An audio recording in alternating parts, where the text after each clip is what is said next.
Hi. If you have anybody you want to call. Rashida's my favorite congressperson. Mine too. Look at that. Political streamer of like all time. And Oh, I wow. cannot believe this is happening while I'm getting contact for the first time. Anyways, I told your mom to give me your number. That's why. So anyways. Oh my God, I know. losing my mind. It's on video or something. Of course. Yeah, it's live right now. Yeah.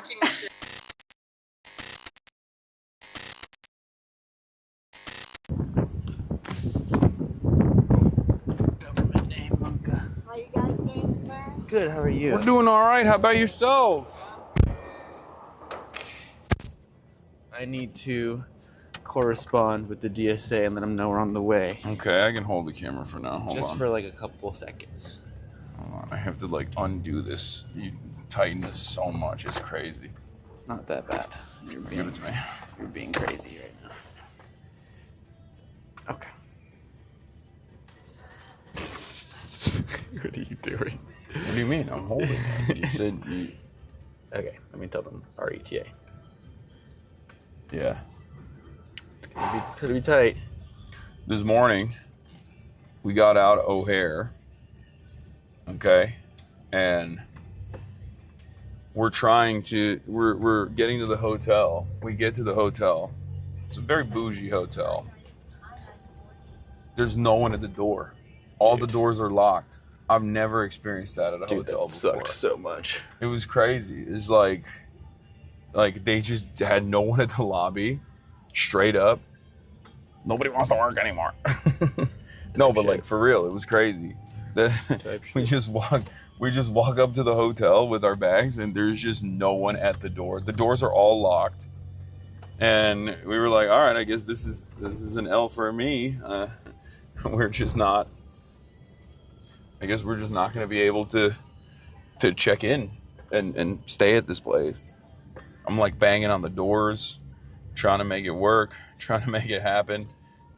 Someone finally comes up. They were not happy either. It felt like they were kind of annoyed with us.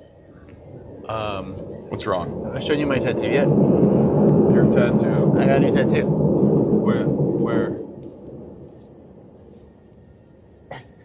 What is that? It's an ASCII art axolotl. You don't like it? No, it's cool. I like it. That's cool. You don't like it? I love ASCII art in the form of a tattto. Look at it. Isn't it sick? The people like it, I think, in the chat. You're such a nerd. Is this on auto? This is it's getting cold. It's getting cold? No, I'm saying like the Oh, the white balance. Yeah. I got you. Anyway, I think I know where we're going. The emo allegations get stronger and stronger. I got it. Hopefully we're going to be able to get in. Apparently there's a lot of like security and stuff surrounding the convention today. So yeah, that'll be fun. So we'll see what happens. Well, I'm very stoked. As I've said already, we're going to interview one of my favorite congresspersons, Rashida Tlaib, Chad, and it's don't like the tattoo. Yeah, it's kind of crazy. I didn't like it. No, it's cool, man. It's cool. That's kind of insane. I like it. I like the what is it? Axolotl? It's an axolotl. What the hell's an axolotl? You know what? It was more for Chad than it was for you, if I'm being honest. If you like it, why aren't you touching it gently? What do you want me to do? Give him a kiss on his tattoo? It's crazy. I'm gonna put myself on Do Not Disturb. It's only the best creature ever? Is it a real creature? No. It's a real... No, it's a mythical creature. Is it like a Pokemon? Yeah, man. It's Wait, like no, I actually don't know. I'm not even kidding. It's a real creature, and it's native only to Mexico City. It's also the emote that people use when they see me. I don't know if you noticed. Oh, that's the axolotl? What did you think people were putting in the chat when... I thought it was like a fake plushie of a Pokemon. Oh. I thought this whole time, like I've never seen something like that. I just thought it was a Pokemon. That's crazy. And they just like emo-fied it. And That's then really you're crazy. like the emo Pokemon. Okay, well, to be fair, I'm sorry. I'm not like, what is it called? An animalologist, okay? Maya Higa? Yeah, I'm not Maya Higa, my bad. I do cook her every time we do Those. It's insane you're saying this all on stream. I mean, it's just not that Admitting insane. to the- I destroy her when it comes to like figuring out what kind of animal sounds actually are whichever animal. You know what I mean? Like I'm so much better at that than she is somehow. I'm just gonna pull up a picture right now. Just to. Hasan says, "Sorry, I'm not Mexican." True. I mean, Turks are Flexicans, but this is a dark day for the Turkish Flexican history. Axolotl. Oh yeah, I've seen this before. I thought that was straight up like not a real animal. I thought it was like they're only 'cause- native to one okay, place, which can is I- Mexico City, and they're endangered. Can So- I- So they might not be real. Okay, soon. can I, in my defense, No. it does look like a fake animal. Yeah, that's why it's Like sick. it looks like a Pokemon. Yeah, that's why it's sick. What's our ETA? It is 10 minutes. We're gonna be late.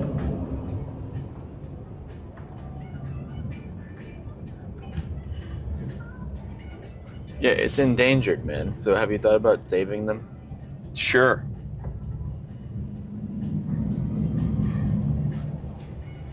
Hold on. Let me text some people here.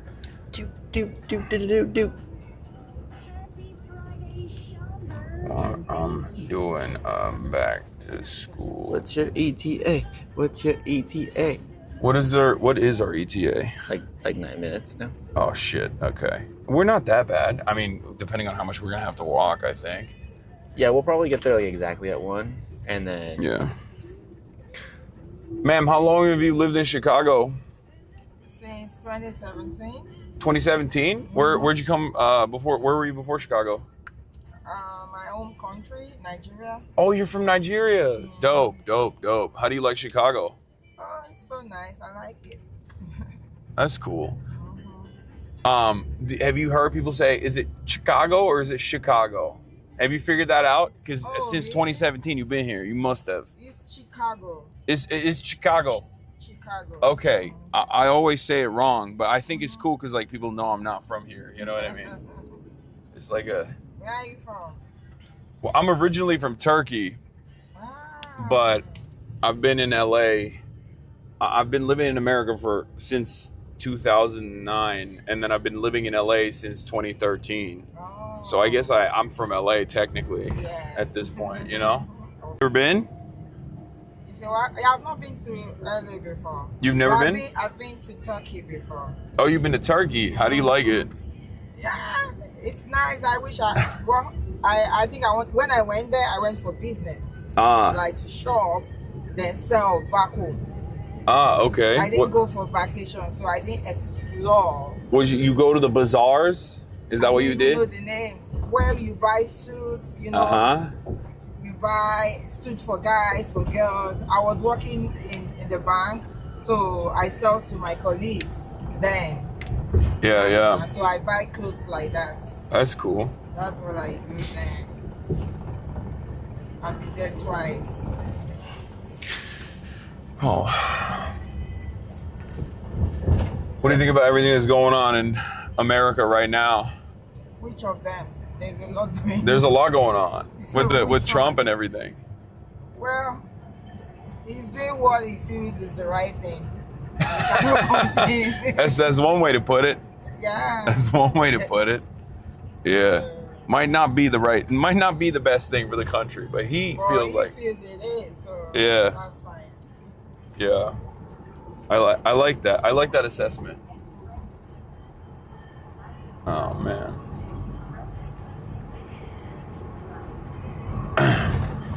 You should play basketball with Brandon Johnson. I bet he'd do it. His team did reach out, but we didn't connect. Because I don't know when we would be able to do it. But also, he's the mayor, by the way, for those of you who don't know. But today is so slammed, and then tomorrow, if I push back, we're probably gonna push back a flight, and then I might be able to do something with him tomorrow. But yeah.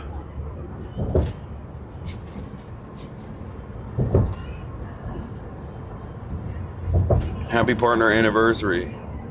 Thanks, guys. I didn't even. Why does it show? Like my partner anniversary? Is that why everyone is spamming it? Yeah, I think it prompts when you enter the chat. My partner anniversary. Oh no. That's nice. Now everyone is spamming it. Not everybody's spamming it.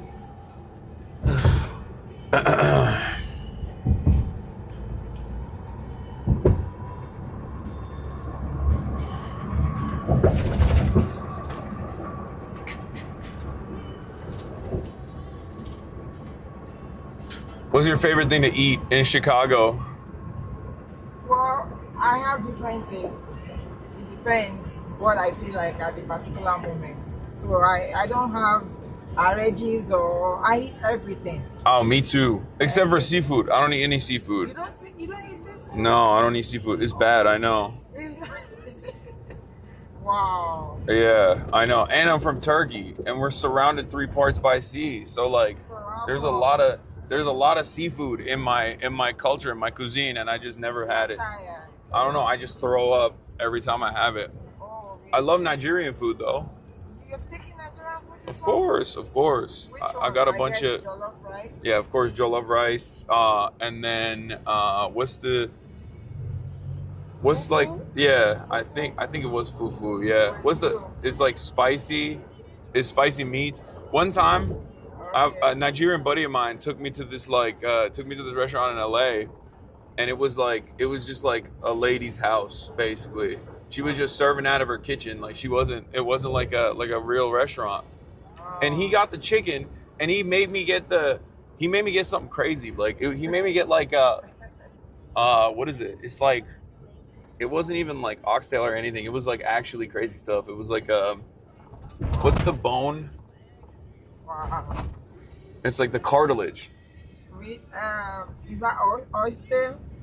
No, it wasn't oyster. No, but it was Goat's meat? Yeah, goat's meat. But I love goat. I eat a lot of goat. No, it wasn't the bone marrow. I love bone marrow. No, it wasn't the bone marrow. It was the cartilage. Like I remember it, like it had the cartilage, and he was like, "Oh, you're supposed to eat the cartilage too," and I didn't eat it. Oh. But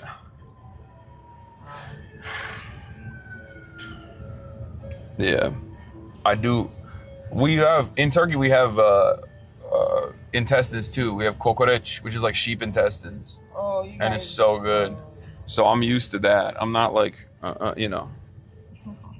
I'm not scared of that. But cartilage is a bridge too far for me. What's your favorite Nigerian food? Okra seafood with fufu. With fufu. Yeah. Okay. Okra seafood, like put all the seafood together in a soup. Yeah. I love it. Okay, that's with like okra. I was gonna go try it, but that's like the one thing I can't eat. I know. Because I don't eat any seafood. Just stick to jollof rice. Stick to that. What you know. Have you had pepper soup? Pepper soup. Pepper soup? Yeah. No, what's in it? What's in that? I'm gonna look it up. It could be anything. It could be fish pepper soup. It could be goat pepper soup. It could be assorted meat pepper soup. So depends. If you are in cold season, if you take that, oh my God, you will sneeze. Or if your nose are blocked. If you take that, oh my God, is that like a natural remedy for cold? I love that. I do love spice. You do? Yeah. Then you will like pepper soup. Yeah. Okay. All right. We're putting that on the docket. Pepper soup and some fufu is what I'm gonna try out. But you didn't tell me what you like the most here. I think we're nearing the convention hall because I'm seeing a lot of people that look like they would be in the chat. We need to go right there. Oh, we need to go left here? Yeah, but are you going to Makomi? Yes. Yeah. Oh. Yes. You can just drop us off. I guess you put the wrong. No, I put us as close as we could, but we can just, on the corner up here. We can just get dropped off. On the other side? Yeah, the entrance is right there. Oh, okay, perfect. Seeing a lot of red shirts. We're here for the. Do you know who Rashida Tlaib is? Right here is fine. Yeah, it's fine. Right here is fine. Yeah, it's perfect. Okay. Thank you. Thank you. You're welcome. Have fun. Enjoy Chicago. Thank you. Will do. Oh,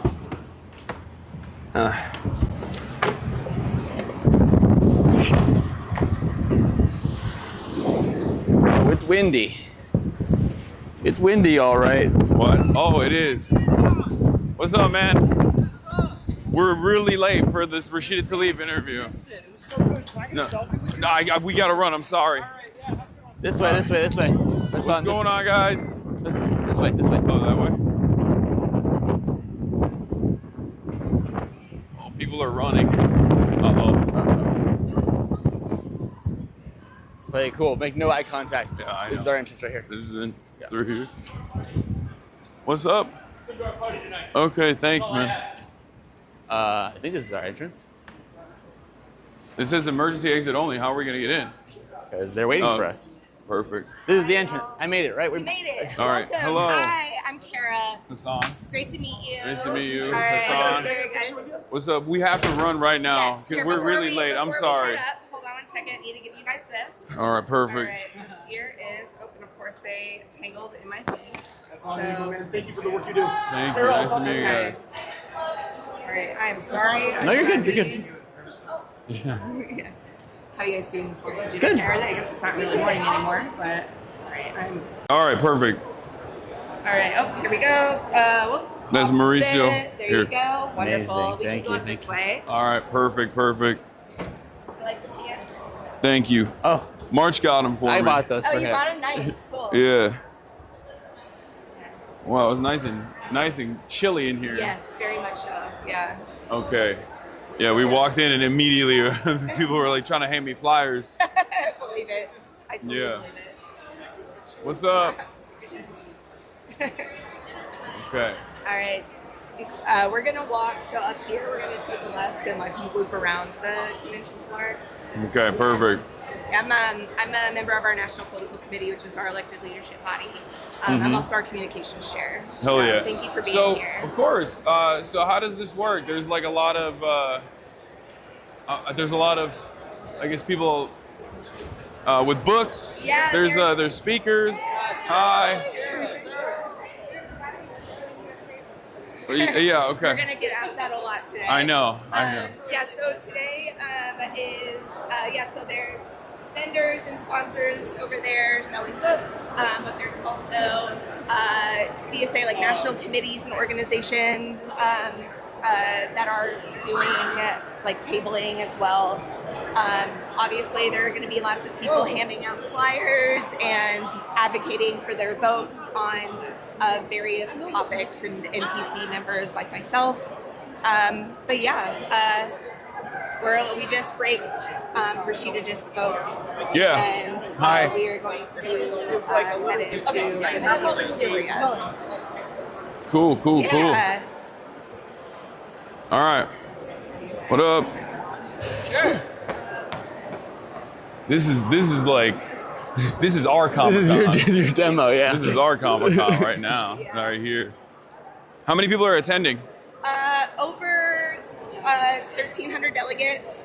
We also have international delegations from France, Belgium, Brazil, and Germany as well.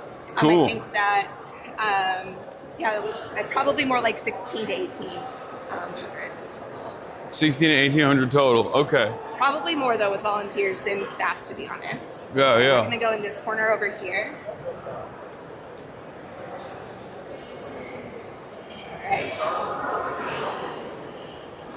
All right, y'all, we're gonna go right here in this corner. We're gonna, Okay. What's going on, man? Arjun, nice to meet you. Hassan, nice to meet you. All right. Hello. There you are. All right. Welcome in. Hi. Back real quick, please. Sure, yeah. Yeah. Go ahead.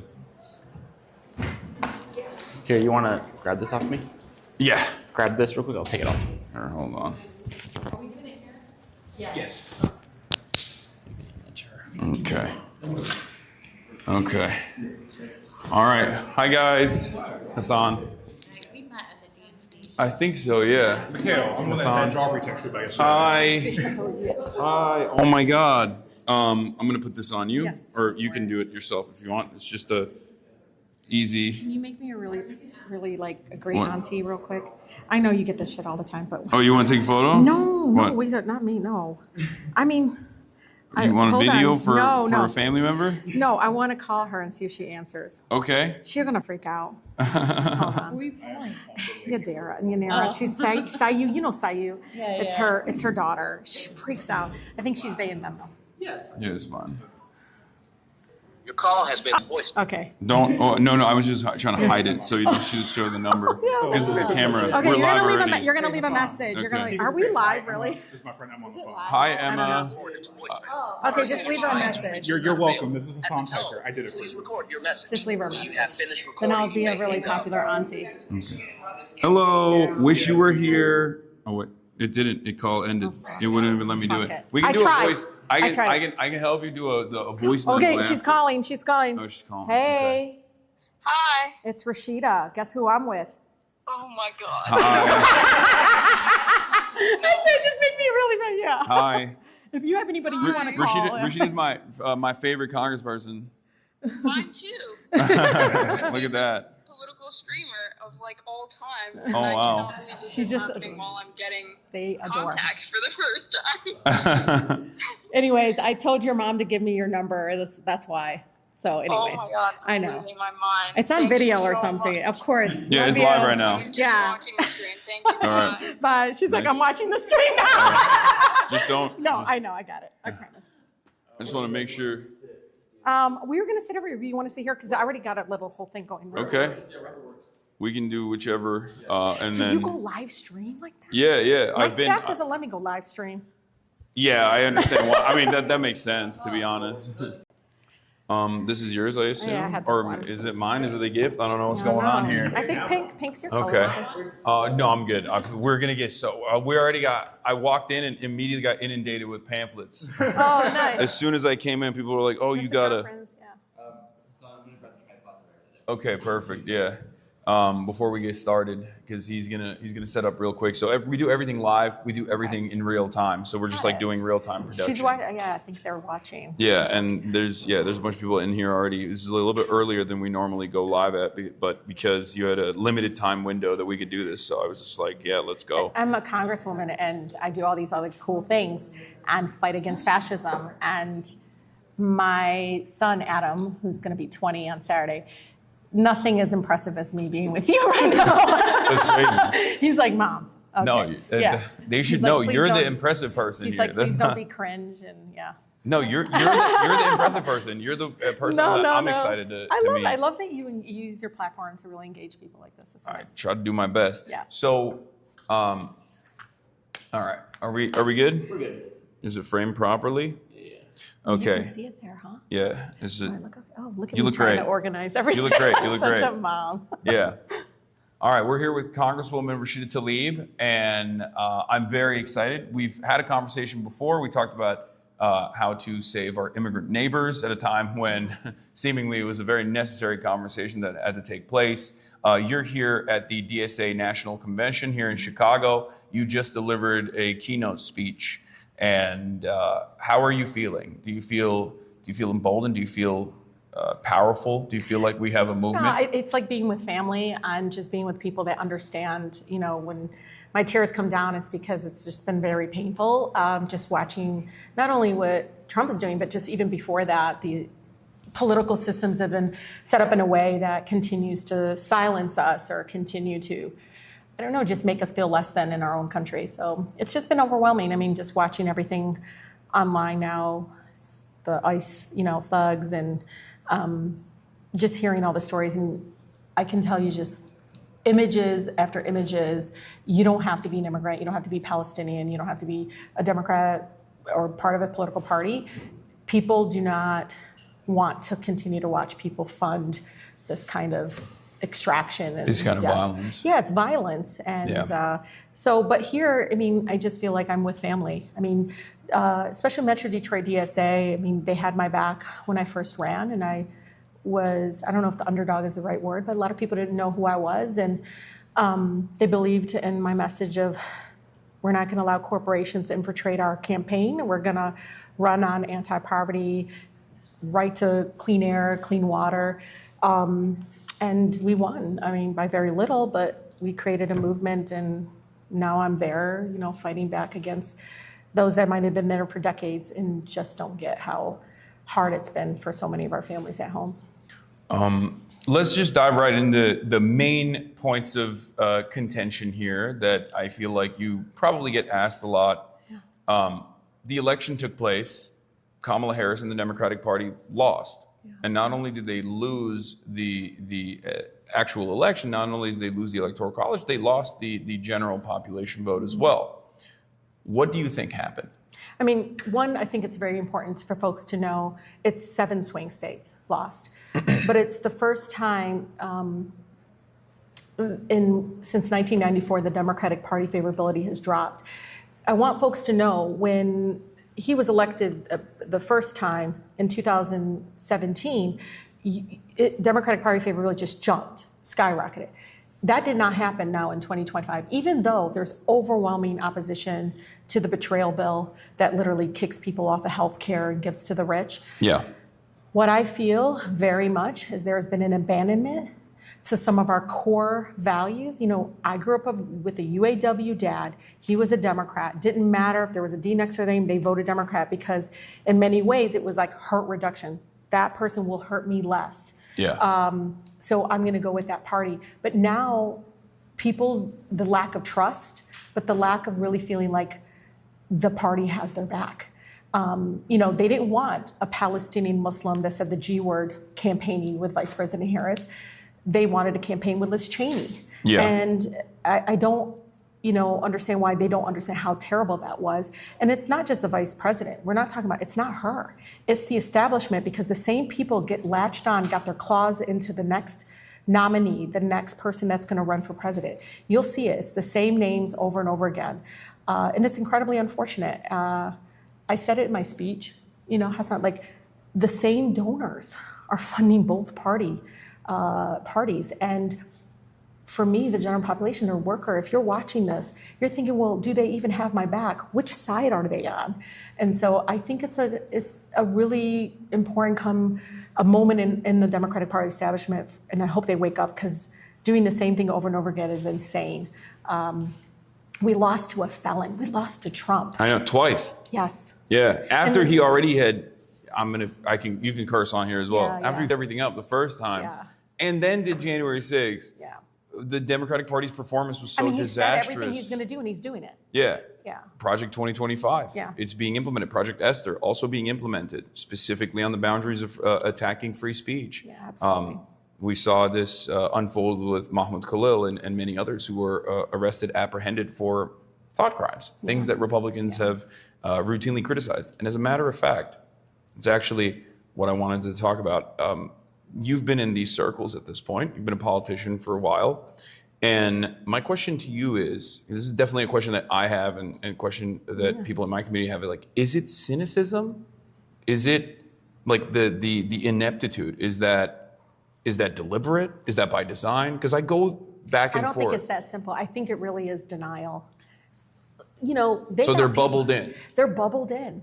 When I tell people that over 50% of my colleagues are millionaires, they're like, what? I said, both Democrat, Republican. Like, if you talk to them, even a Democratic colleague, I remember this when the federal government shut down.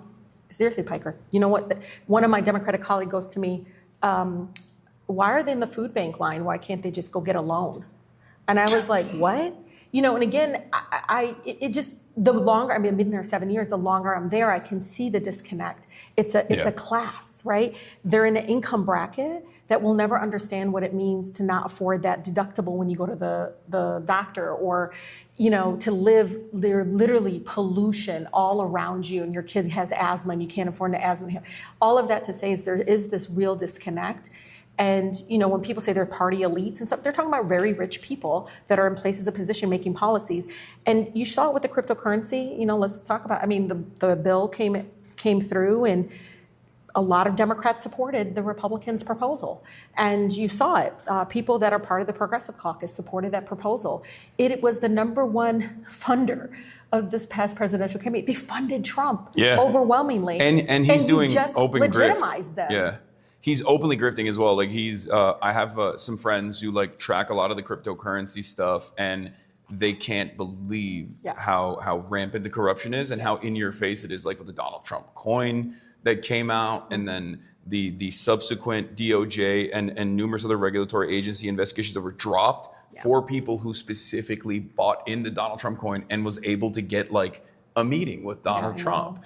And pay that's to play. That's, you know. it is. I'm Turkish. I grew up in Turkey. It's something that I've already seen. Even I was down at the Pan American Congress, and I was just telling folks, I was there with folks from Venezuela, El Salvador, Ecuador, Brazil. They're all like, this happened to, like, you guys don't understand, this is real, and you guys need to understand what's coming. Fascism comes here. It's very clear that the unlawfulness of this administration is going to lead to breaking down even more rights. For sure. Yeah. Absolutely. But yeah, I don't know what if you talk to them, they're mothers. I try to like, okay, they're human beings, but it's that lived experience that they lack, or this disconnect. And who's in their ear? They're donors who are people that extract from the community. These are the same people that continue to want the status quo continue. They don't want to fix shit. So you're saying it's that they're mostly bubbled in, like they're mostly in this echo chamber, and I think the process of being in Congress kind of pushes you away from the average person, which is ironic because as a public servant, you're probably supposed to be more in tune with the values of your constituents. They need to go home to their districts. They need to go in their community. But even that experience, because we've seen town halls with like Mike Flood and his constituents in Nebraska are basically like, we want to eat the rich. And they want to tax the rich. It's very popular. They're screaming tax the rich. They're Medicare screaming for Medicare all, for very all. popular. Paid leave, very popular. Exactly. These are incredibly popular pieces of legislation, and they've been popular for a very long time, in spite of the insurmountable media attention on the opposite side, the constant propaganda saying like, this is actually bad for you, because the media is also backed by these very same corporate interests that also fund both parties. And I guess I saw a piece of that when I was at the DNC, where I was supposed to be at the heart of what everyone was paying attention to, and yet I never felt so out of touch in my entire life, because when you're there, and you're trying to make the news, like you're trying to explain what's going on there, you are so out of touch, because every single person that's there is just like invested in, I don't know, working through the Democratic Party machine. It's just keep everything as it is. I've even heard one of the, I don't know, back in the day, political consultant for the Democratic Party. I think he was for Clinton or something. I can't remember his name. And he basically said, everybody just don't do anything, Democrats. Just be still, let them miss us.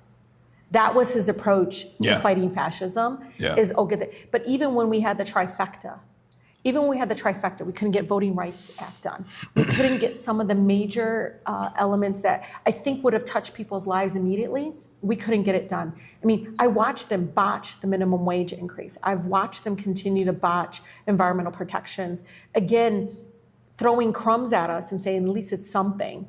But our lives, it's not like we can get years back, right? I mean, you get sick, you get cancer. It's not like you can stop getting cancer. You need access to quality health care and not go bankrupt in our country if you get sick. And so I wish there was a way to explain anything, but everything that people might think right now out there of the bubble, the swamp, whatever the hell they call it, it is a part of its corruption, a part of its who gets Congress, but it's also a part of the fact that many of them, again, are in an income class that will never, ever, no matter they have the gavel or not, understand the urgency of moving on these agendas that, to me, are nonpartisan.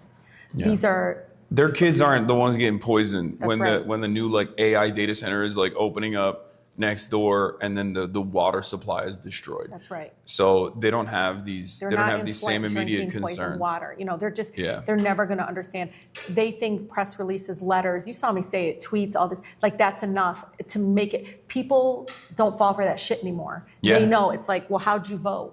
I think I was the only one to vote no, absolutely no. My son was with me on the floor, my 14-year-old, and he's like, Mom, you're the only no. I said, it's 14 acres of Forest Service land given to a concrete company in Wisconsin.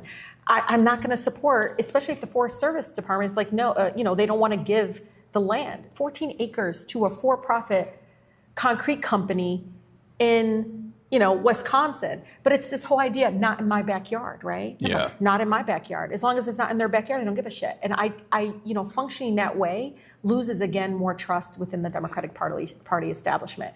I mean, we already know the Republican Party is way out there fucked. Like, I don't know how to explain it to you. I used to talk to Republicans, they were decent, they wanted, small government, whatever. It was understanding. But now it's so extreme. You feel like there has been a transfer. I mean, Absolutely. It's undeniable that there's been a transformation where Donald Trump has rebuilt the party in his image, and not only just the party. Donald Trump has rebuilt American politics in his own image, like to suit his desires. That is for sure.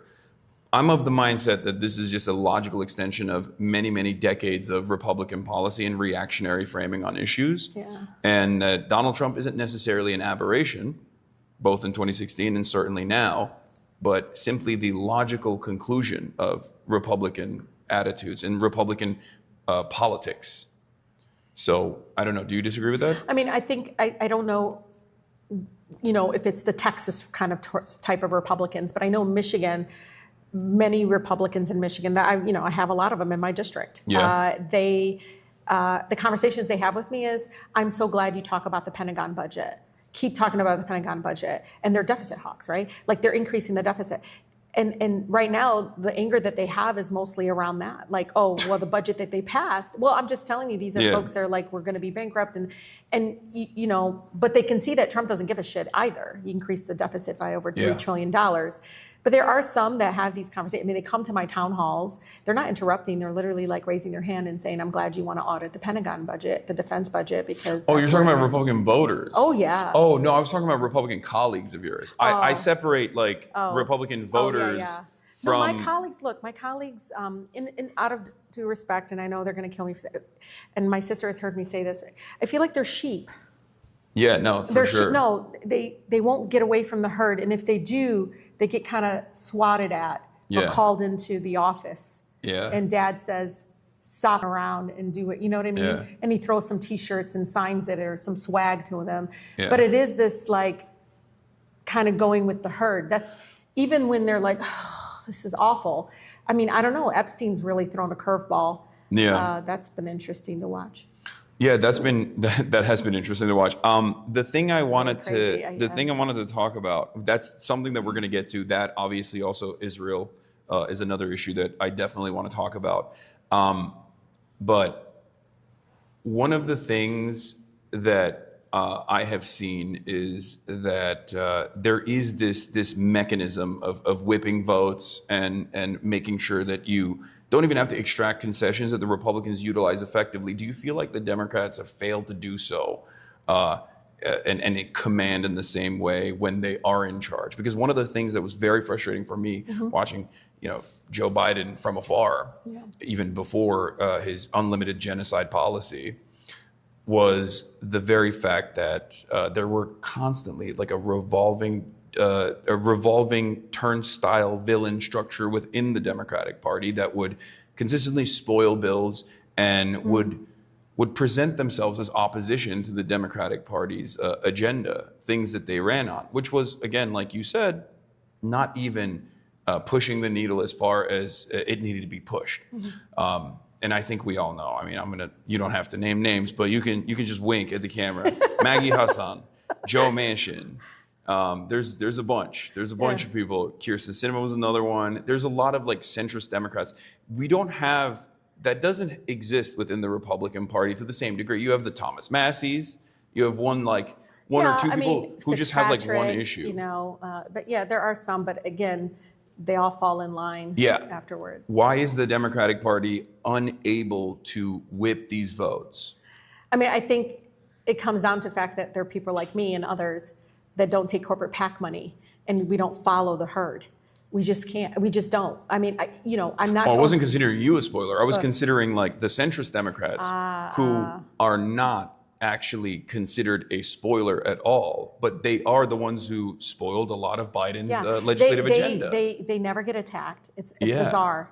I went and had press conferences in front of the White House because, President Biden produced more fossil fuels than any president prior. And it was a frustrating issue of the fact that, Earth is burning. We got to move with urgency on the climate crisis. And here we go, Democratic elected president is out there producing and saying, oh, we're doing all these great things in this bill. But you're producing more fossil fuels than any president in the history of our country. And I mean, licensing increases and everything. But Hasan, I can tell you that they sometimes have these names for members who pick up certain seats or are in states that might tend to be, 50-50, or they end up protecting them. They end up being about them because they're all about, and it's the best saying I've heard, was a person that was fighting for Voting Rights Act. She was an advocate, came to my office. She says, Democrats are really good about keeping power and trying to keep power, but not using power. Yeah. And these folks that are centric, they don't know where they stand. It depends on which town hall, what they say to different groups. It's like they completely, but I saw people in very, very Republicanish district stand for Green New Deal, like Katie Porter, and still win. She stood for Medicare for all and still won. And her district was very, very, leaning Republican, had a lot of Republican base.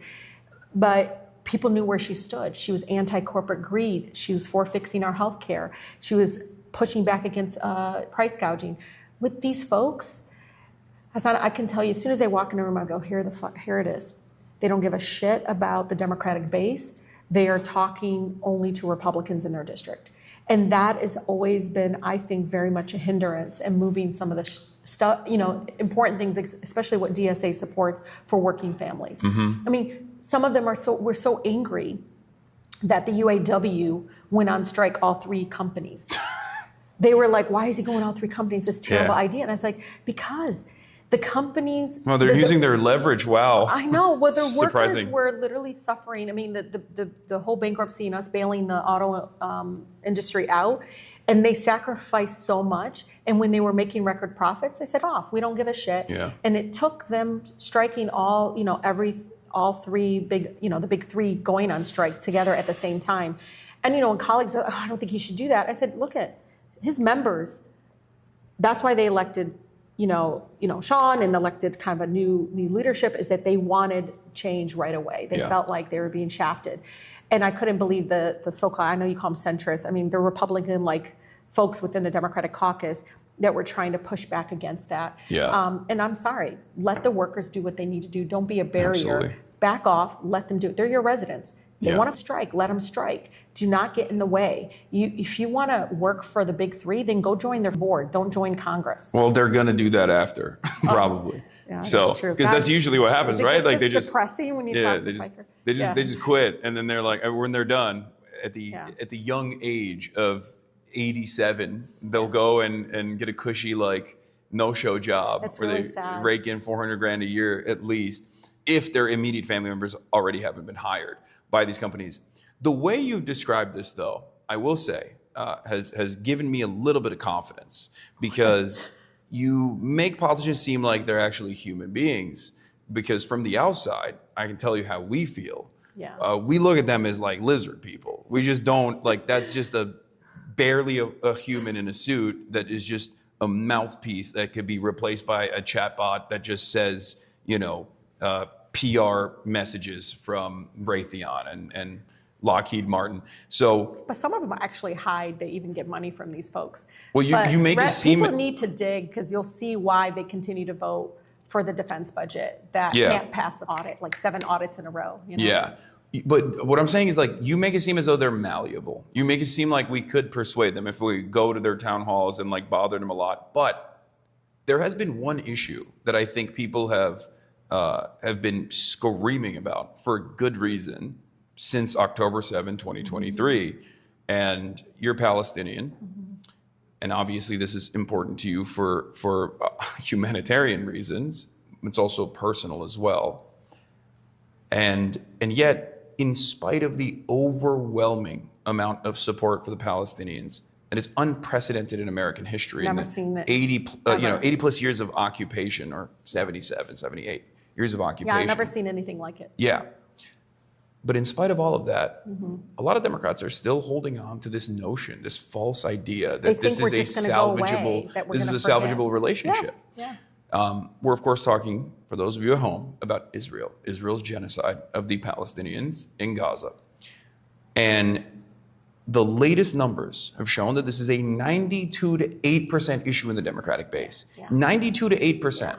So any Democrat that still is not on fuck Israel time is just unable to read the room, or there's another reason for it. And I feel like when it comes to stuff like this, a lot of politicians in the Western world don't recognize that this is going to have a much more dangerous consequence for maintaining liberal capitalist democracy, if that is their imperative. Because a lot of people are realizing, oh, there is no democracy at all. It doesn't matter what our voices, it doesn't matter how loud we yell.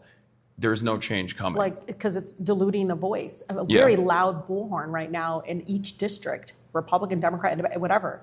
They are saying arms embargo. They are pushing back and saying, stop it. We don't want you to fund this. Get the away from Netanyahu. He's a genocidal maniac, war criminal. Why are we continuing to support this? Why, and again, even among the Republican Party establishment, you're seeing that move, right? But again, whatever their reasoning is, I can tell you, it's not just about the fund side, kill them all organizations. That's what I call them. Yeah. Those folks may be donating, and I know that it's a tremendous amount of money sometimes to a candidate, but it's also some of my colleagues that I would consider progressive, but for Palestine. Oh, yeah. These are folks that are great on a number of issues. They're going to go out there and say, hey, UAE, what are you doing in Sudan? Yeah. What are you doing? Stop it, right? Or, whatever it is that they're out there speaking up about what's going on in Congo. But when it comes to Palestine and the Palestinian people, it's because there's an intimidation and bullying that happens. And I know, just so folks know, like, one of the second votes of this new Congress was to sanction the International Criminal Court for going after Netanyahu for their war crimes, for using, starvation as a weapon of war, for bombing hospitals and schools in 10, communities. And it was the second vote of Congress. Second. Nancy Pelosi once said, even if Congress fell apart, they would still get back up the next day and fund Israel. Like, even if Congress was destroyed, I haven't heard there that would one. still be money for Israel. It was one of those I don't know, I think it was like a JNA conference or something. A million of those things happen a year. Well, I could tell you, so right after that, some of the new members, which I was really proud of them, they voted not to sanction the ICC. Yeah. Within a week, there was a text message to their Democratic base in their districts, because many of them were in what they call safe Democratic seats. They send a text message, tell your Congress member, why did they expose our U.S. soldiers to a foreign court, and just wham it, call your member of Congress. Again, they didn't sign, hey, we're the pro-genocide, we want to kill all Palestinians groups. But they came off, again, using our U.S. military. That's who. No, this was to uphold international laws and international human rights laws. But they intimidate and bully. These are members, Piker, that do not get money from the pro-genocide groups. Yeah. They don't. So you can look it up. They don't take money. But they are very much scared of the reaction from the group. They're going to primary me. They're going to come after me. They're going to call me anti-Semitic. I mean, it's that kind of intimidation and bullying that I think people don't pay attention to, that is also as dangerous as the donations that come in to their campaign accounts. Wouldn't you say you, Ilhan Omar, and inshallah Zohra Mamdani, and maybe some others as well in the future, kind of prove that doesn't work? I mean, it's not great. It's not great to be in your position. No, I know that, like, you I've said receive this too. it. Yeah. Recently, a colleague said, what do you have done? I said, I would have voted my district. And that person responded to me and said, you're right. I said, I bet you if you polled them, it would come back 60% in support of you voting for that amendment. And she said, nah, I think it would come back as 80%. And I said, but then why not vote your district? Vote your district. They will have your back. If anything, they attack you, use it. Show them that I stood with my district and I stood with my people, and they are attacking me for it. They're trying to bully me. People will donate. They will support that person. They will knock doors because they don't want to sell out. They don't want somebody that's bowing down to the status quo. They want somebody with courage in Congress. Congress has the worst approval rating ever since I've been there. And you wonder why. It's because people don't know which side you're on. You're iffy in this side. First of all, there is no strategy in genocide. Either you're against it or you're not. Yeah. There's no strategy. This weapon or this weapons are weapons. The fact of the matter is, don't take it from me. Listen to the Knesset. They are telling you with genocidal language, with ethnic cleansing language, kill them all, starve them. They're blocking trucks from coming in. That's who's in charge. You think it's mega? It's mega on steroids. The Likud party, Netanyahu, and all those folks have always wanted the ethnic cleansing of the Palestinian people. Yeah. And so even though there's a small minority of folks in Israel right now speaking up, they're being suppressed, they're being targeted.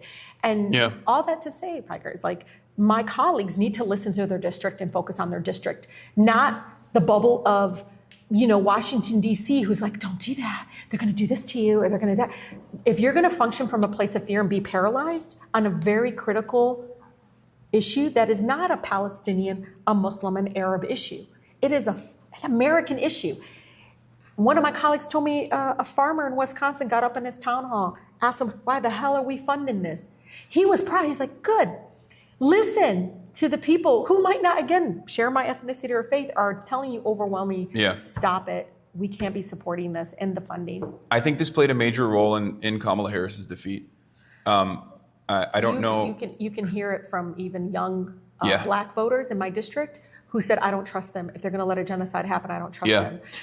They were already in crutches.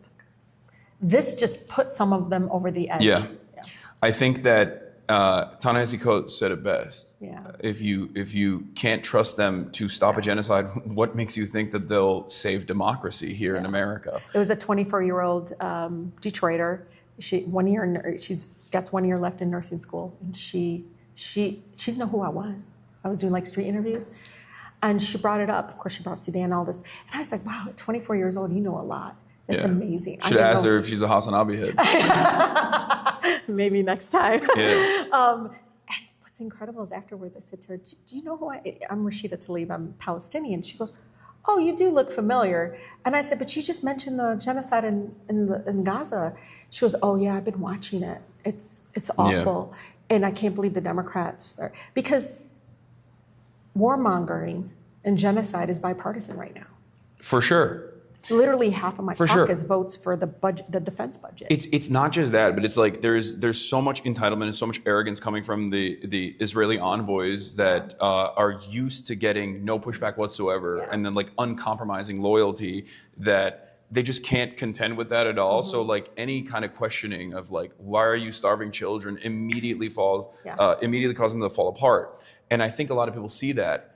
And then the Trump administration also does insane things. I feel like half of the messaging coming out of like the admin right now is him just basically signaling to everyone that he definitely was on the Epstein lists, like he definitely was an Epstein friend. And then the other half is just like pushing for a bill that basically dictates that you go to jail if you're a nurse that at one point said free Palestine. So like when Americans see that, or when they see FEMA funds being revoked if you don't sign a loyalty pledge to Israel, of course they're gonna be like, what is this? What is going on? And then there's two things that I think I try to warn liberals and Democrats in general on. One is that there is a major messaging void. There are unfortunately not many people like yourself in the Democratic Party, or at least in the eyes of the population. People like Marjorie Taylor Greene are filling that void of being like the anti-Israel voice. And I don't even just mean anti-genocide, I mean like straight up anti-Israel. There is a lot of animosity towards this country that we have always perceived as the most moral nation. It's insane to think, but there is a lot of anger, and I think it's the number one way to communicate earnesty as a politician, because it's one of those issues where it's like so overwhelmingly popular with the base, and it's just not even talked about in mainstream outlets, even though that's changing a little bit, but it's too little too late, and I think it's a little bit of ass covering. And then with politicians, it's on the Democratic Party side, politicians are just so quiet about this issue that everyone goes, what do you mean? This is not like a thing on your mind at all? And I think, they will pull everything except this issue.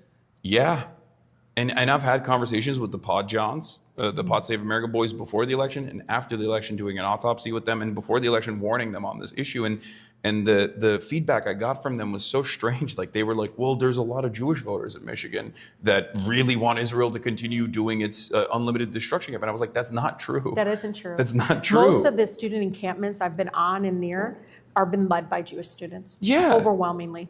Yeah, there's certainly a generational. Yeah, they need to separate, of course, the faith from the oppressive genocidal policies. That's not, no, they're doing. When they say "not in our name," that's what they mean. Yeah. Also, it's that kind of messaging coming from supposedly progressive individuals or like people on the liberal side create what I like to call woke dual loyalty, where you're just like, oh, this person is Jewish, of course they love Israel, and that's a good thing.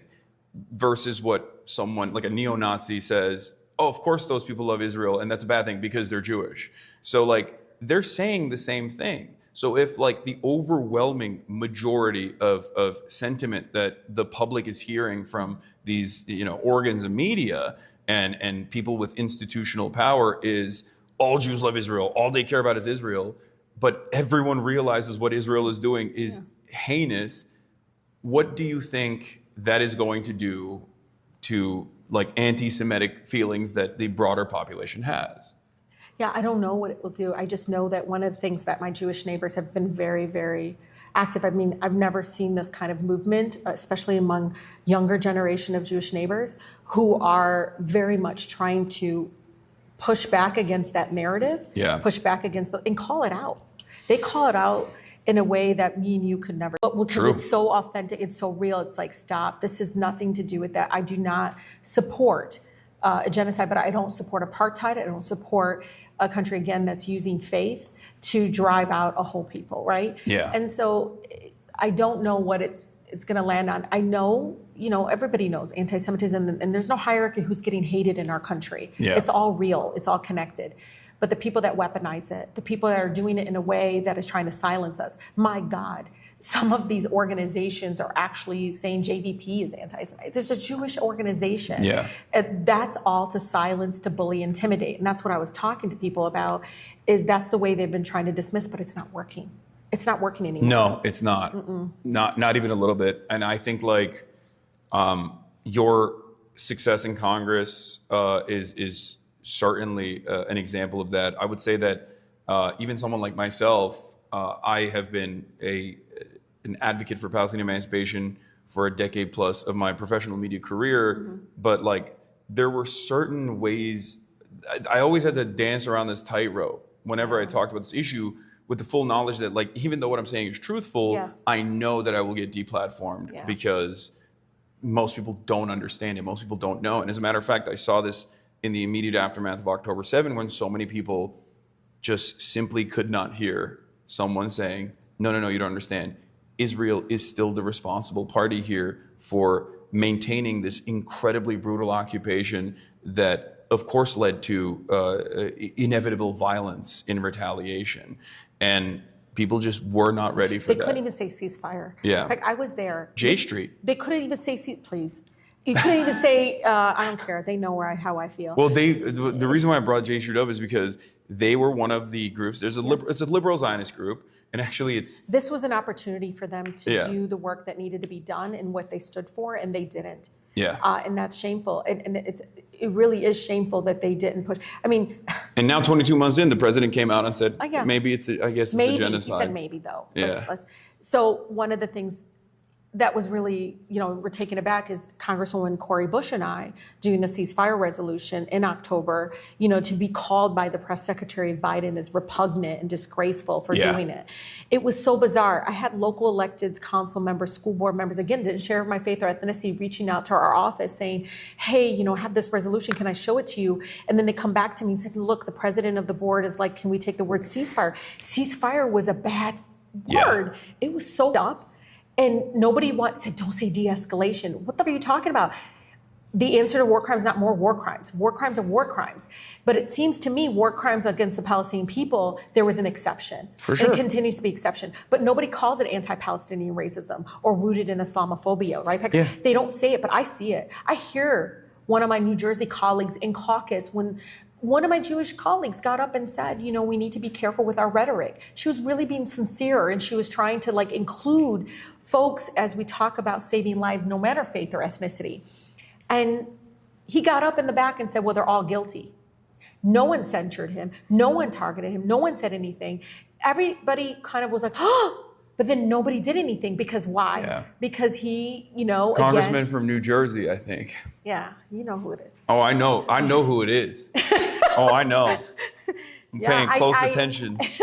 I could just tell you at that moment, I can never look at him the same way because he obviously believes that we should all die. That's my personal opinion. He can attack me on it. But what I heard when he said that as a Muslimah, as a Palestinian, is die. Yeah. All of you die. It wasn't Cory Booker, but he's also super pro-Israel, obviously. No. And it's important, like the Cory Bookers of the world who sign letters, who say things in Twitter and everything. But when it comes push to shove, it's that vote that matters the most. And if you're going to go up and vote against a joint resolution of disapproval of sending an arms embargo, I mean, how many was it? It's 26 or something Senate members? That's incredible. Yeah. And it was 17 the first time, and I think this time it was like 26, but that's not enough. That's insane that only 26 senators are saying. For me, though, at that moment, you know, watching that again grow and watching people like that say, oh, I feel bad for the do something. Yeah. Say, you know, it's not just say something, you know, that was 22 months ago. Yeah. Right now, it's your vote that matters. Arms embargo, vote to end any form of weapons to a war criminal in a genocidal state right now. So, judging by what I've heard from you as a congressperson, I feel like if people were still directing pressure campaigns and letter writing campaigns and messaging campaigns and like calling their congresspersons like with overwhelming force, then maybe you could potentially break through, and it's not this like other sinister purpose where it's the third rail that nobody touches and everyone is too scared. But the reason for why they're scared is because they think falsely that their base actually wants them to continue doing a genocide. That's what you're saying. I think there's a handful of colleagues that I know for a fact they know their base has moved on this, but they're still afraid because of the bullying, intimidation. Again, I'm not going to sell my soul to hold a seat. It's just not in me. If it happens, it happens. I actually miss the nonprofit sector, but I can tell folks this: don't do the actions in DC. Do them in their backyard. Yeah. Show up in these spaces where they're expecting you to ask about, of course, the Trump and the fascist regime, but you should also ask why certain members voted a certain way that you disagree with. It's important and it's critical because what's shaking them a lot, I got a text message recently, what's shaking them a lot is like, oh my God, they're protesting again. I said, because the images of the children are so bad, I told him. So they do see the protests? Oh, yes. That's good. In their backyard. You know what to do. I say this important, it's very important, in their backyard. You know, one of my friends is like, hey, I'm gonna do this billboard. I said, why are you doing there? Why are you doing the billboard there? Is that where that person will see it? Like, oh, I didn't think of it that way. I was like, yeah, don't do it do it to spread the overwhelming feeling that, again, our member of Congress should be listening to us, not special interest groups and then genocidal groups. You should be listening to us. Okay. Yeah, I know, Piker. I'm an organizer and I'm a social worker, and I'm telling you as somebody that has organized immigrant rights, you know, I would show up to these members' this place and they would be shook because they weren't expected to be asked this, because everybody thinks, oh, there's a D next to the name, of course they're doing the right thing. Guess what? Genocide is bipartisan, and Democrats started the genocide under Democratic control, trifecta, and it's now continued under Republican control. Yeah, no, they set the stage for a lot of the things that Trump is allowing to continue to happen right now, and everybody goes, oh, how could it have gotten to this point? It's like, well, you did it. You voted, or you refused to vote for it. You refused to communicate the desires of the overwhelming majority of your own base. You lost the election because you wanted to continue the unlimited child murder. Biden wasn't negotiating the ceasefire. Yeah, that was another thing, and the media certainly, I don't even want to say abdicated his responsibility, because like this is the responsibility of corporate media, is to basically defend the State Department and its interests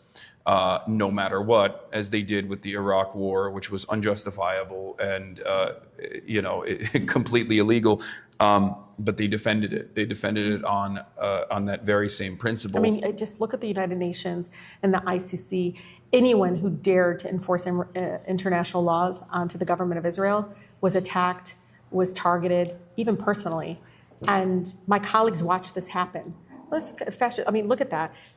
Now you see the flip side. It's happening within our, who's going to control the White House. Do you feel like the more like younger, bold, anti-Zionist congresspersons, including Summerlee as well, or Zohran Mamdani, not receiving any penalties whatsoever for their staunch opposition to Israel's genocide, but instead, as a matter of fact, potentially winning favor with broader constituencies?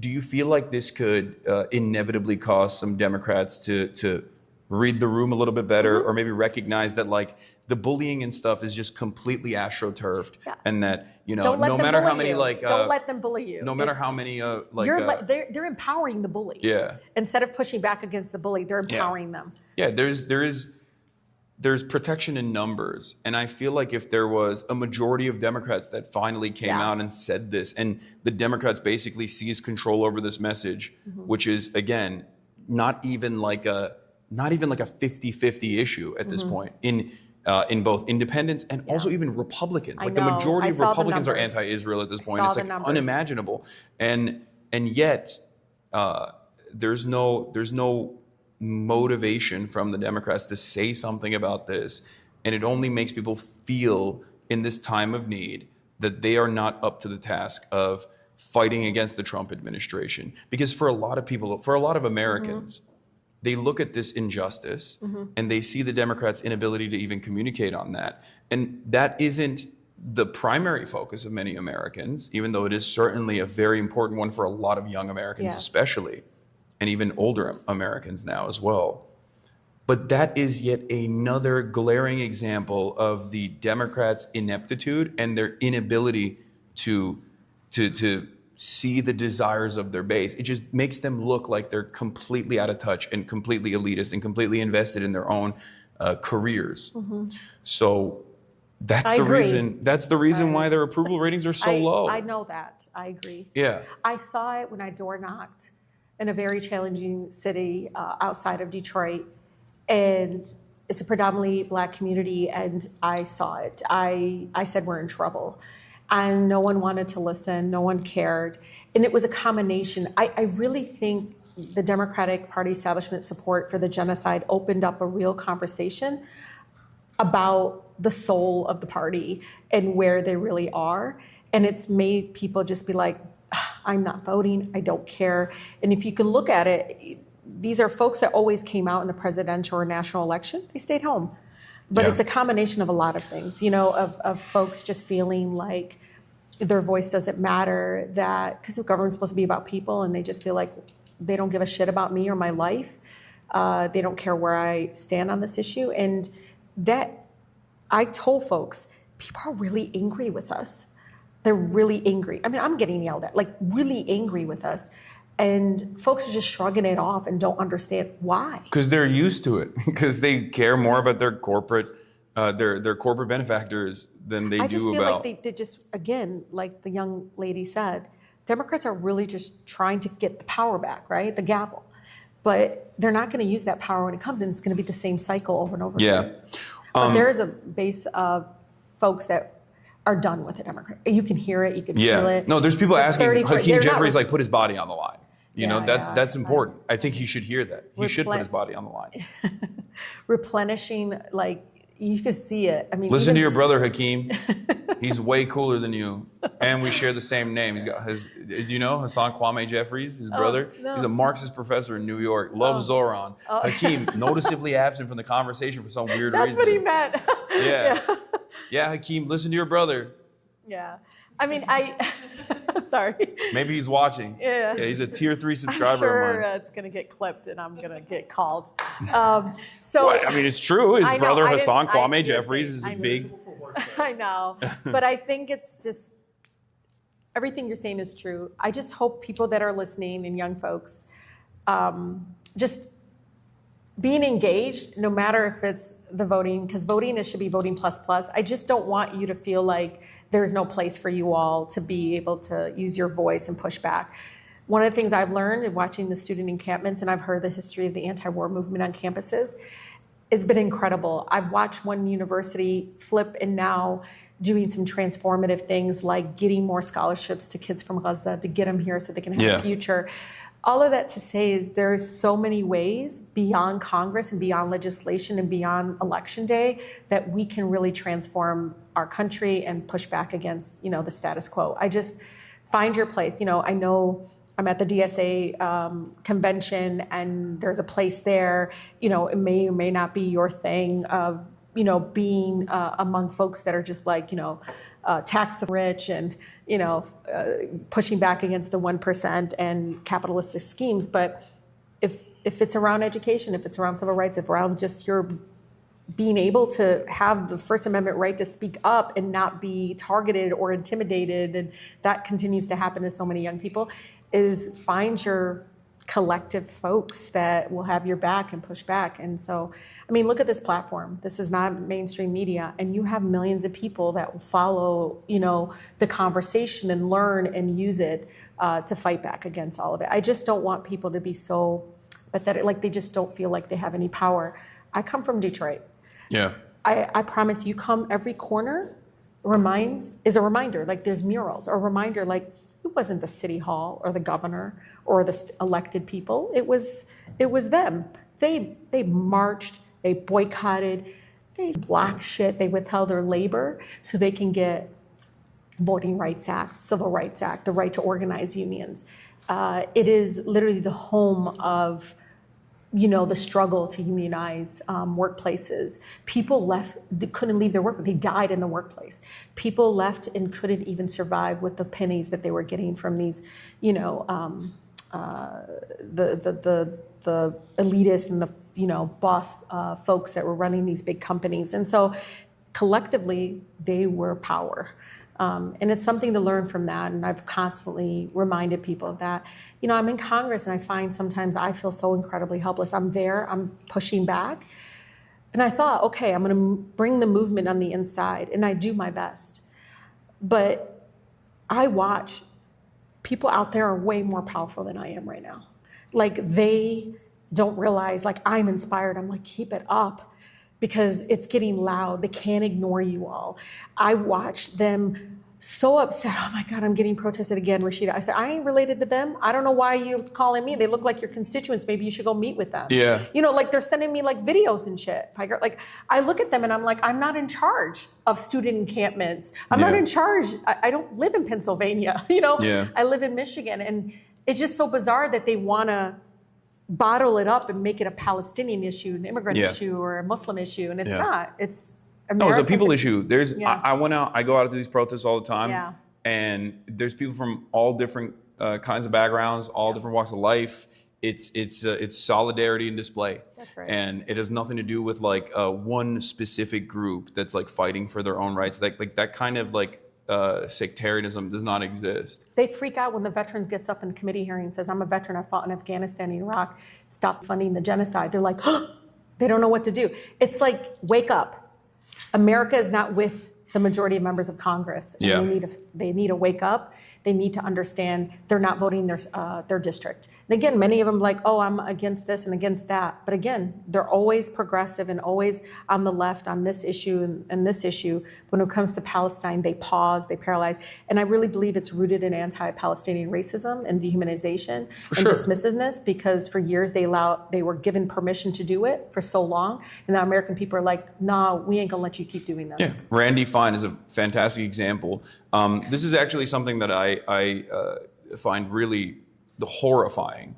But I'm used to it. I'm Muslim myself, I'm used to just like tanking it. There's not really anything you can do. When people masquerade, when people couch their like reasonable fears, right? But it's just like the way I see it is no different than like a racist white person being like, I'm afraid of black people. That's right. But when someone says that in America, where, anti-blackness is obviously foundational to this nation's development, and it's become significantly more sophisticated and insidious in the ways that it repeats itself.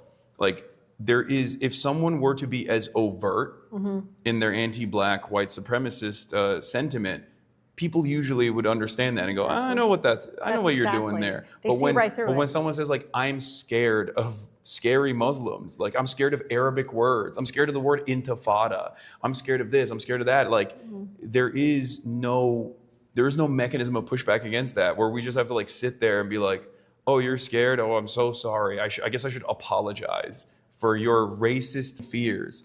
And then on the other hand, you have people like Randy Fine who are literally going, please, more genocide. I love genocide. Genocide is my favorite thing to do. Genocide and Gaza eating in the hamburgers. parking lot. I've heard it all. Yeah. I tell people, I'm like, my mere existence, I ran to go after corporate polluters, dude. Like, you should see, I totally, like, you should see, I used to file injunctions against the Koch brothers, dumping pet Coke. I was like, we deserve clean air. I get in there, and I've never felt more Palestinian in my whole life. And it was surrounded by Israeli flags, and I was like, oh, that's interesting. I was so naive. I didn't realize it. But now I just feel like my mere existence agitates them. Yeah. Because I'm equal. I'm equally elected like you were. Yeah. Get a vote like everybody else. They can't, they can't see that. And even as I continue to push back against some of the narrative from both sides of the aisle of kind of making Palestinians disposable, like this like has to happen, you can see that, again, they're making an exception because of the ethnicity. Yeah. And it's like when I say save lives, no matter faith or ethnicity, I am talking to them and trying to get to them and understand a child is a child. Yeah. But some of my colleagues, one Democratic, They're like, some kids, bad vibes. well, no, they were That's what they're born. saying. No, one of them said, "Well, it's not my fault. They're born into a family that's going to kill." And I was like, "Whoa." No, that's But straight no one up. calls that shit out.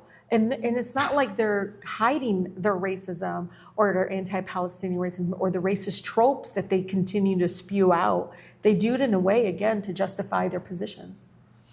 Yeah, that's horrifying to have to deal with, especially amongst your peers who have tremendous amounts of power, and ultimately the incredible power to stop all of this. Yeah. Because like without our unlimited support, without America's unlimited support, Israel cannot do a genocide. Israel cannot be this belligerent entity that destroys all of its neighbors for a greater Israel project that they are clearly championing, openly communicating their desire to do so. I kept saying that to people. So they're like, Rashida, I don't like Netanyahu. Great, then why'd you send him $14 billion?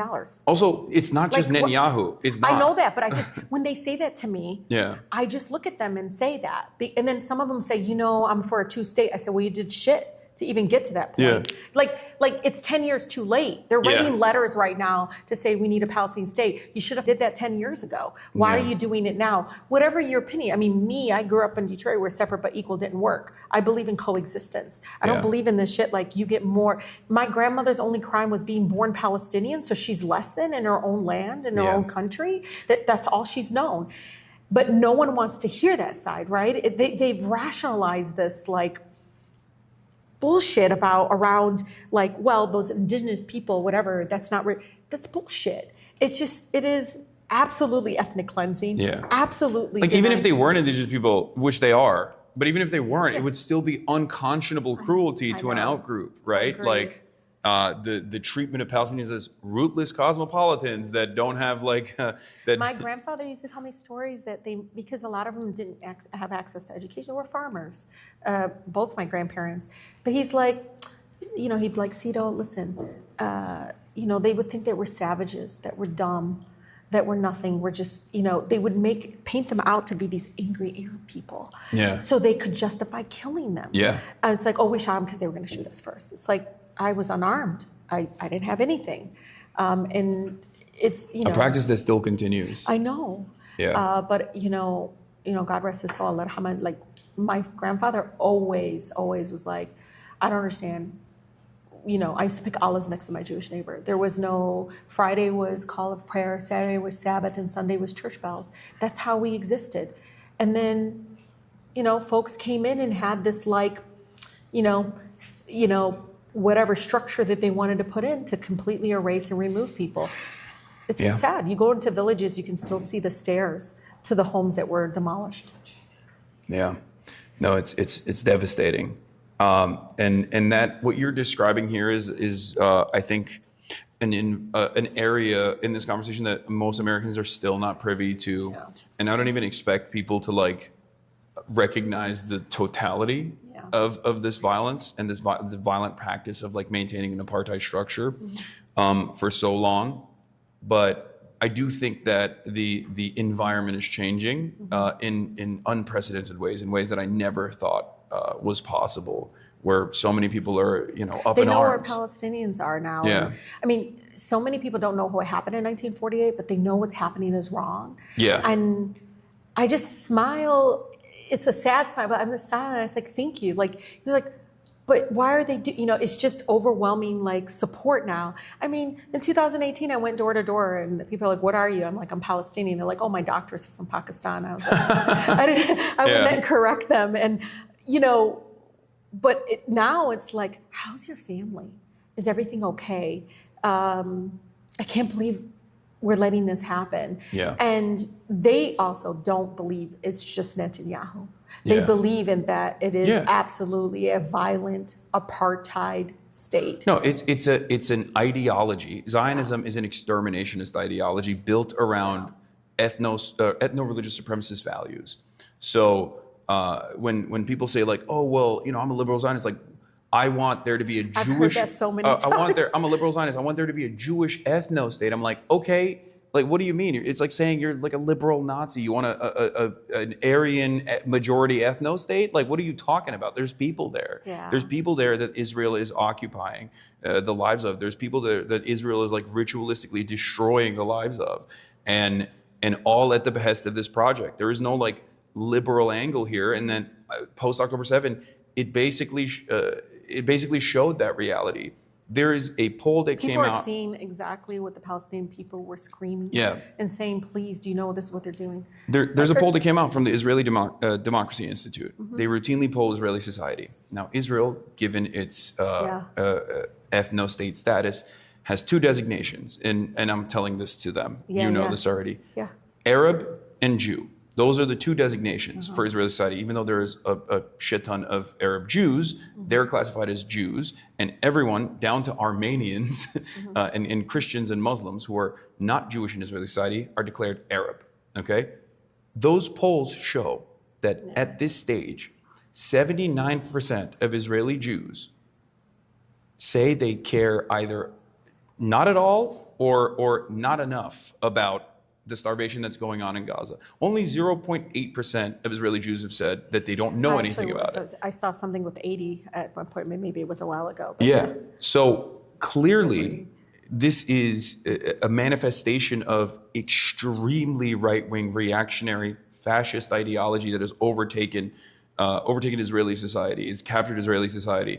And this is part of the reason why I even tried to make pleas to politicians directly when I was talking to them in the lead up to this election, where I was like, just do it from a partisan position. Just say Netanyahu's bad, say Netanyahu's a bad guy. He's pro-Trump. Just anything. Try to angle this if you don't care about the humanity. Some of them are so two-state. I'm like, while walls are being built and apartheid structures are expanding, I said to them, okay, but Netanyahu says no state. That's right. But Piker, that's exactly what I told this member from the Midwest. She was like, well, I'm for a two-state, and I know you're not, And I said, well, no, I believe in coexistence. And she goes, well, I said, no, that's them trying to silence me and explaining that, again, growing up in a black city, I know what this means. I know it's about dehumanizing and making people less equal to rights. And I said to them, well, if you believe in a two-state, why are you giving money to a government that doesn't believe in a two-state? You're literally funding a person that believes in one state, but only for one faith, in elimination of anybody that isn't. And she just looked at me and she never thought of it that way. How much more time do we have, by the way? I have no idea. I never keep my time. Because I know you're. Do people keep your time? Are you?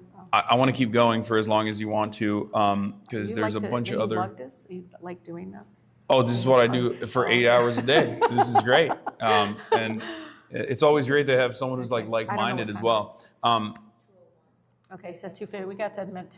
Okay. What do you say to people? Like I tweeted out recently, like a while ago, and this is something I've talked about quite a bit. That all of this could have ended with one phone call, and yet people always turn around and say, "That's not true." Do you think that this is, given the unimaginable influence and power that we have over the Israeli government's affairs, specifically when it comes to Israel's war and war crimes?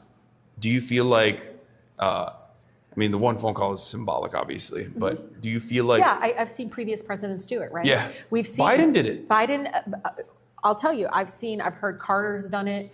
I think there was a moment where even Bush and Reagan did it. They put they used the leverage, the powerful leverage of that phone call, what it means to make that phone call. But it's what you say, right? I think there is a point where, I see some of the folks that can make that call, do it, and then retract. It's very bizarre. But there's no way if the government of Israel loses support from the U.S. government for the genocide, for the continuation of forced starvation, it would end. I believe that. For sure. Yeah. 70% of all munitions, both offensively and defensively. Yeah. I'm using this weapons are term. Weapons, but okay. Yeah, I'm using this term deliberately because but I just feel like it's just building into this. I know narrative. it's coming up for my second question. That's why I'm saying this. 70% of all weapons since October 7 that Israel's used, both offensively and defensively, have been directly given to Israel by the United States of America. Yeah. There is no other country that Israel could go to make up for if you go to the that Al-Aqsa, amount. If you go to the Al-Aqsa, the Dome of the Rock in Jerusalem, there are casings where if you go up, you can see it says made in the USA. Yeah. It's just because it wasn't the first time, right? This is not the first time. But I think they do that to show people that's who's funding the violence and the aggression on the Palestinian people. Yeah. But no, absolutely. So I can tell you, the majority of all the funding, the primary financer of the genocide is our government. Yeah, absolutely. There has been some contention, which I'm seeing now, where Democrats are basically finally trying to come around to being well, maybe no offensive weapons, right? Well, let's just stop the offensive weapons. And it's you said weapons are weapons. Do you want to elaborate a little bit on that? I mean, they're weapons. The fact of the matter is, you have a country right now didn't bomb only Gaza. Bombed a number of other countries, just poking and trying Lebanon, to drag. Syria, Iran, oh my God, you Iraq, should see what they're doing in Lebanon. Yemen. And a lot of my families are from South Lebanon. And I mean, every single moment around there, and it's used to enable and basically continue the status quo. That's exactly what that's about. Yeah. And no matter what folks, label it or the fact, either you want to end it or you don't. And the way you do it by stopping all arms, no matter what they label it at. It's ridiculous. I don't know what the strategy are. You either want it in the genocide or you don't. Yeah. No weapons, zero, what you label it at. Yeah. As, yeah. We don't give an Iron Dome. We didn't even give an Iron Dome to Ukraine, and they deserved it. They needed it, and Israel said no, and we didn't give them the Iron Dome, and they were being pummeled by Russia. We certainly don't even entertain the notion of the civilians that are living in Russia. There are civilians living in Russia. Mm-hmm. They're getting a counterstrike by Ukrainian drones and whatnot. Do they need an Iron Dome? Are we pushing for an Iron Dome for them? Or are we giving them defensive weapons? That's never existed in the history of any conflict. And of course, people will say Israel's our ally. You got to look at the arms sales. You got to look at everything. That particular vote that came to the House, but look at the arms sales that 26 senators tried. That part of that arms sales is all of it. It's just weapons. Yeah. They had the courage to say, no, we're done. Yeah. We're going to use the power of our vote to say to the Israeli government, the U.S., or their districts, their respective states, do not support the continuation of the slaughter of a whole people. Yeah. One thing that I wanted to talk about that's not directly related to foreign policy is this overall attitude or overall optics of the Democratic Party that they're not fighters, that they just want to like roll over and show their belly and cower in fear and then hope that like people forget that they did that and then not vote for the Republicans and then maybe come midterm like they'll vote in Democrats in power. But one aspect of this has, I think, unfolded in the redistricting conversation that's taking place right now. For those of you who don't know, Texas is redistricting, or Donald Trump has given the primary directive to Governor Greg Abbott and the Texas state legislature to redistrict Texas so that they get 5 new He specifically Republican said, "Go give me 5 seats." seats. Yeah, he said, "I want 5 new Republican seats." Why is it that every state that's run by a Democrat, why do they all have independent commissions and every state that's run by a Republican does not, so they can just do that? Well, I could tell you, look, Michigan, it was very politicized. It was backdoor dealings, and the people, voters, not politicians, it's a group in Michigan, collected thousands of signatures to get rid of the legislature having control over it. And it was good because it was transparent, unlike in the past. But I just want you to know it was the people on the ground that voted for it. I know. There's like Common Vote, I think, is another one, right? It's like, there's like a bunch of these like kind-hearted people. I know. But you should have seen the congressional district before we had an independent commission. They were god-awful. They would just cut. I mean, it's not like that's perfect. I'd actually think they still do it in a but not as aggressively. They'll cut off like a neighborhood, just like cut it off a street. Or in one instance, they had like this community in Pontiac literally dragged in all the way to Detroit. It was like 45 miles between. So I get it, but I can tell you the conversation is happening in the chats, and there's a conversation right now. What the f are we gonna do? Yeah, no, we got to fight fire with fire, right? Off. Yep, that's right. That's right. I mean, you should see.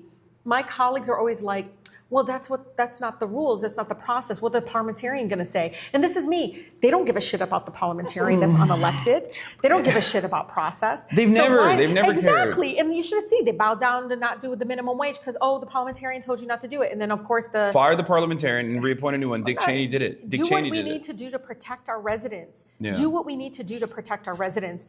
Yeah. You have to push back against the system and the structures that really weren't built to protect working people or protect this is why Trump won, color. because he said the institutions are not protecting you, and there's truth in that. So everything he does, they tell him, we're going to get sued. He says, I don't care. Yeah, he said the institutions don't work for you. The institutions, I'm just going to do this, I'm going to do that. And he, of course, lied.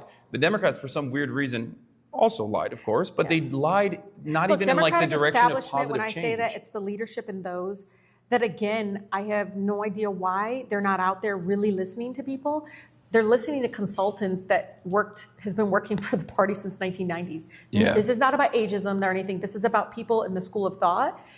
And again, they are the same people that constantly push, you don't want to do this, you don't want to do that. And again, Democrats are good about trying to keep power and get power. They don't want to use it. When we had the trifecta, we could have got Voting Rights Act. I don't care what anybody says.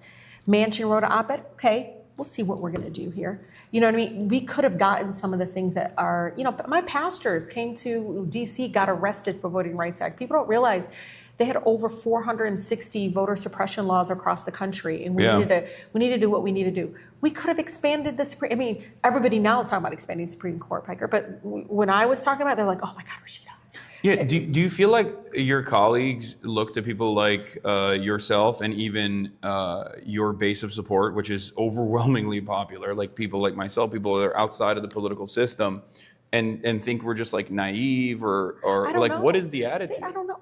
I remember after they censured me, overwhelming. I mean, that was insane. It was insane, but also like I was so demoralized because it was 22 Democratic colleagues joined them. It would have never passed but for them. And they knew I wasn't anti-Semitic and everything. They knew what was happening.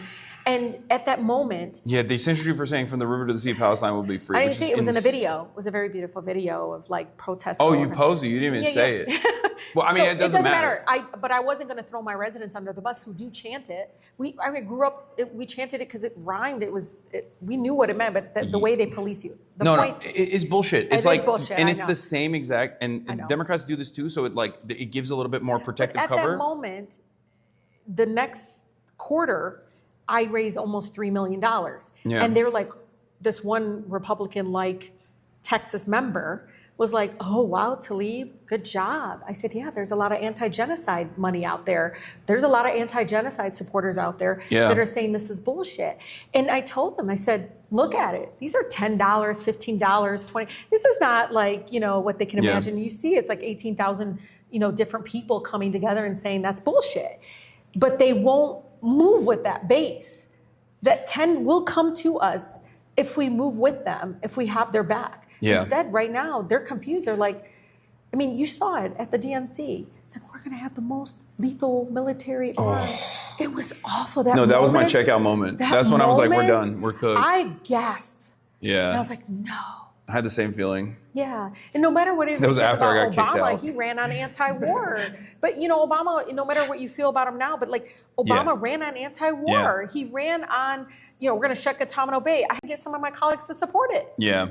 And you're about to get put in there. Yeah. Like, wake up, like shut it down. And even in that moment, I don't know. I know we called it disconnect, but it's stronger than that. It is this like separate world that happens there. My sister knows, after the vote, I have to go back. As soon as I land in Detroit Metro Airport, I feel like I can breathe because they try to make it out like we're crazy, that something's wrong with us. But when you get home, they're like, good job. Oh, did you do this, Rashida? I need this. And you can see, again, it doesn't match up with what they're presenting or what they're doing. But like the poll numbers show that. Like right now, they'll only listen to polls if it meets their special interest donors. Again, Republicans and Democrats right now that are making a lot of decisions that are at the top, these are in leadership positions, their donors match. Almost the same donors. Yeah. But it's crazy because like they're so unpopular. Democrats are so unpopular right now. The lowest favorability. And they should be popular. The Trump administration is incredibly unpopular. They thought like what happened in 2017 was going to happen, and now they're watching and like, whoa. Yeah.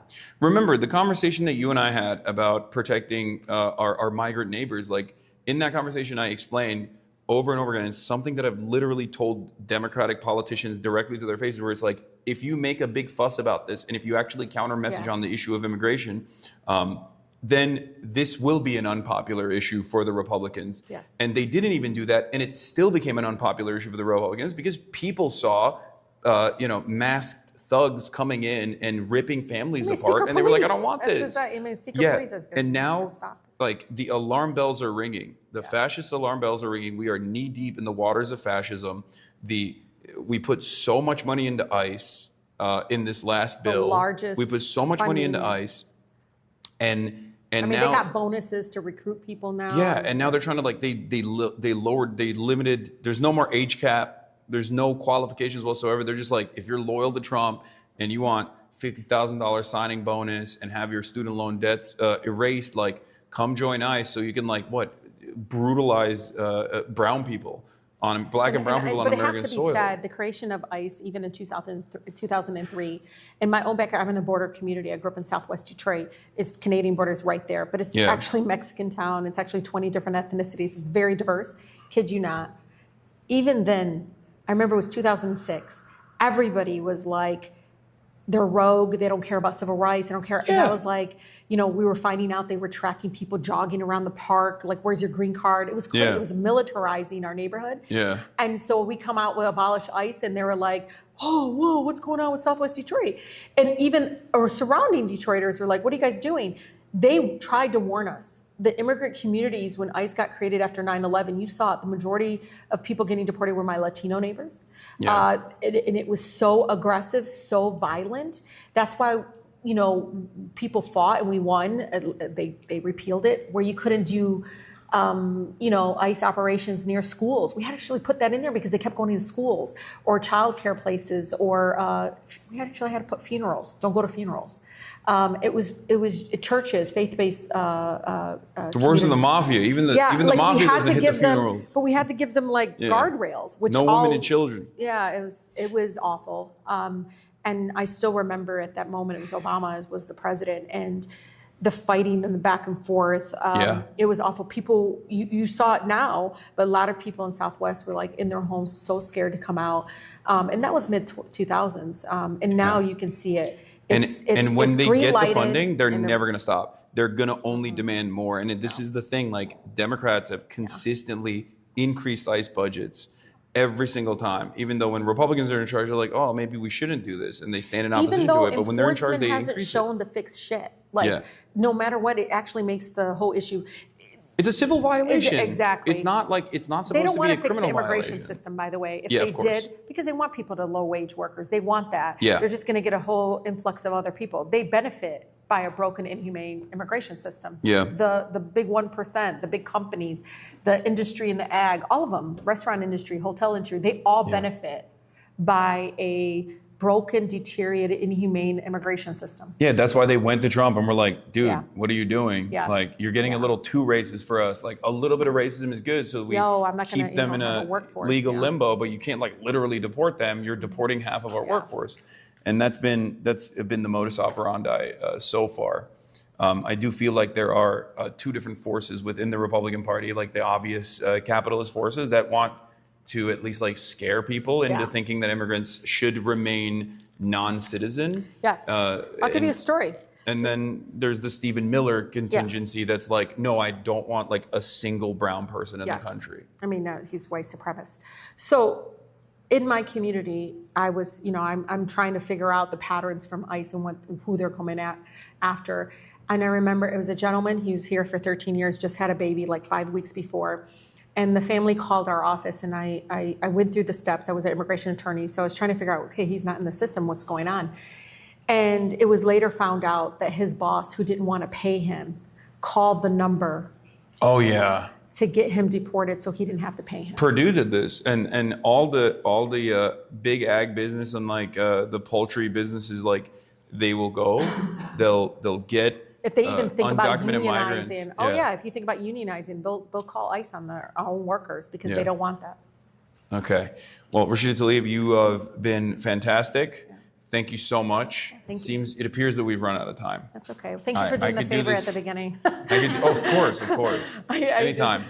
No, the family never asked me anything. I was like, I'll do this. No, of course. Yeah. No, it's nothing. And thank you so much for coming on. No, I appreciate it so much. And thank you for using your platform. I know you don't hear it enough. No, seriously, thank you. Because it's not, of course, about Palestine. It's about these structures and stuff. Yes. And folks need to know they're not alone. And I think when they hear us talking or they feel less alone, like, okay, it's not me, it's the system, it's the structure. So no, if our politicians are not going to fight to save American lives, then we're just going to force them to do it anyway. And I don't think they understand that. People like us need to run for office, but I can tell you, I just hope there's and my DSA siblings that are here know, you got to get out before they chip at your soul. But there needs to be another group of folks there to agitate from inside.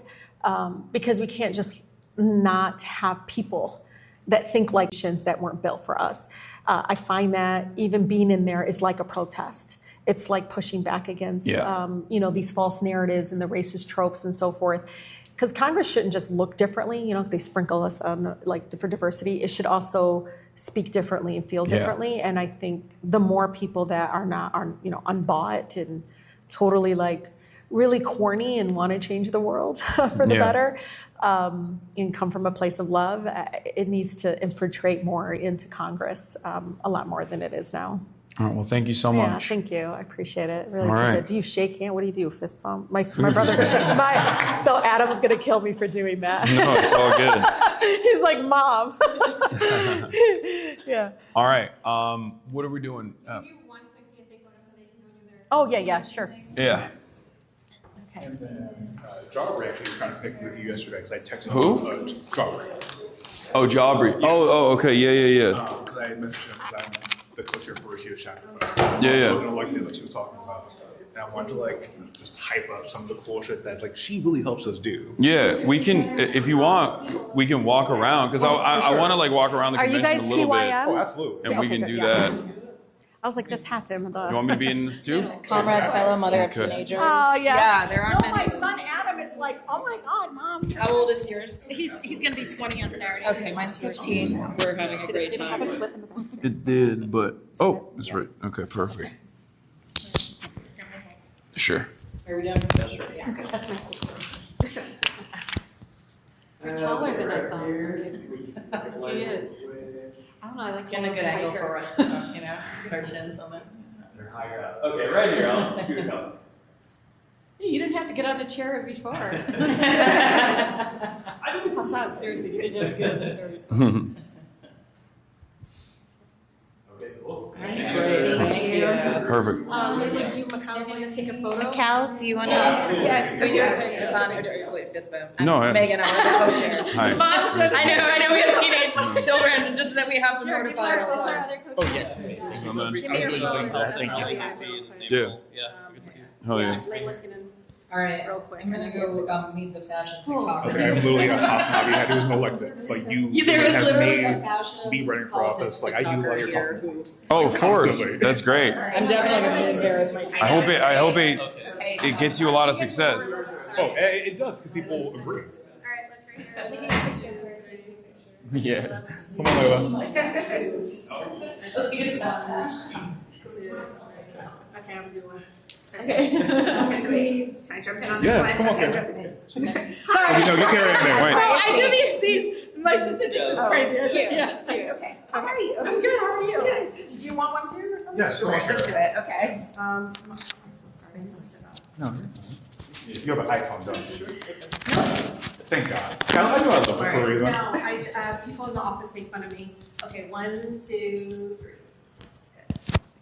You were the So green does text the message in the convention chat. seem different to you than the DNC convention? Oh, yeah. Well, I haven't even gotten to experience it yet, but I mean already. We yes. haven't been kicked out yet, so.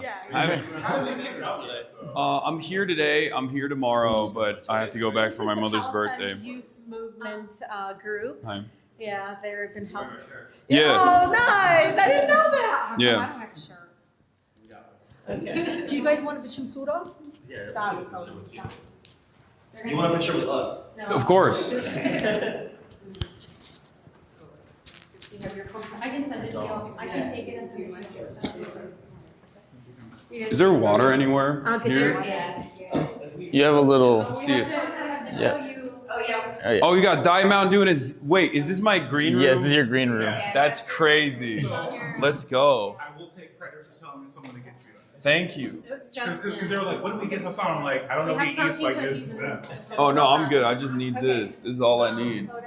Little Diet Mountain Dew and a little Zen. Because I didn't know what to tell him to get you drink wise. So I was like, just drink Diet Coke anymore. Yeah, I don't. I didn't know what the alternative was. BDS. What even is the alternative for Diet Coke for you now? I just drink Dr. Pepper, Diet Dr. Pepper, and Diet Mountain Dew. That's what I drink. Oh, you want to do the photo? It's Rashida. Yeah, somebody artist put my name in the post. All right, Rashida, your sheet is in. Can I have everyone take it? Sure. Thanks for You're good. You know, Adam does that too. I mean, And if you have time for us this weekend, we'd Yeah. love some time with you. Not For like sure. interview, just to talk. Okay. Yeah. No, for sure. Let me scotch your number. You got my. You're the one texting me. All right. Yeah. Absolutely. But yeah, I'm gonna walk around. If you wanna walk around with me. Follow you. Okay. All right. Before we start Perfect. walking around, I'm supposed to invite you to a party Mhm. with the Socialist Majority Caucus. Mhm. So Everyone's been telling me there's so many parties. Apparently. Wait, do you still have the Just mic? Or join you- DSA. I have I it. gave Caucus it and just to join Oh, you got DSA. it. Wait, are you not a DSA member? I'm not a DSA member. No. See, What's I'm- stopping you? Ignore the I'm- caucus and just join DSA. Yeah. No, I'm agnostic to all the organizations. Okay. But I support all of them. Like I tell people. I mean, I've You can join obviously. all of them, or all the ones that'll have you. Yeah, sure. I have to Did you tell people, wanna I'm join like, DSA? I was like,